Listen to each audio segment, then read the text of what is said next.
السلام عليكم ورحمة الله وبركاته. اخباركم يا جماعة؟ النهاردة في حلقة جديدة مع سب سيرفيس تي في. النهاردة هنتكلم عن ازاي تفضي مساحة في الويندوز من غير لما تمسح ملفاتك.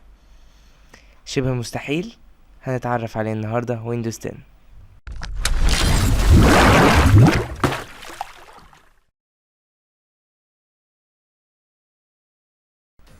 اولا كده هتروح على السيتنجز بتاعة ويندوز 10.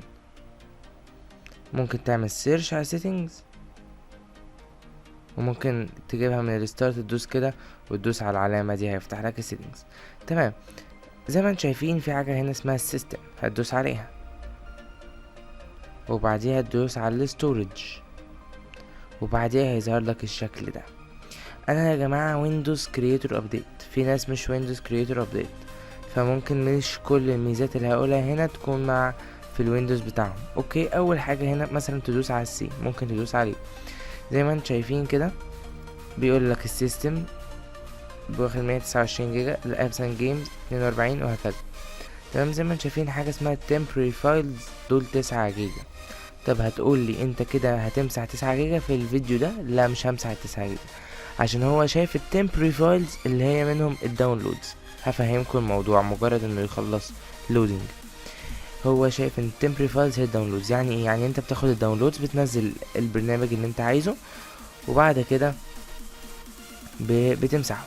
تمام. زي ما انتم شايفين التمبري فايل 66 ميجا بايت، الريسايكل بين فاضية، وبعدها تدوس ريموف فايلز. الداونلود دي متمسحهاش غير مانيوال احسن لك.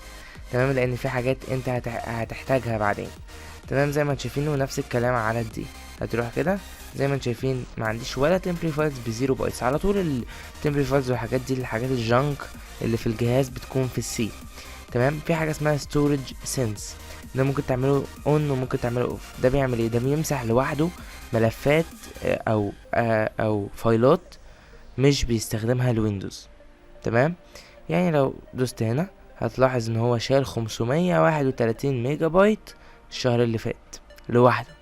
وممكن كمان تدوس على كلين ناو، يعني هيشيل دلوقتي لو انت عايز تشيل دلوقتي، ولكن لو ما شلتش هو مش هيشيل دلوقتي. 10 ميجا بايت يعني رقم مش رقم. تمام. دي الميزة اللي كانت في ويندوز 10. اتمنى الشرح يعجبكم، خصوصا ان هو يعني ما لقيتش حد منزل عنه شرح.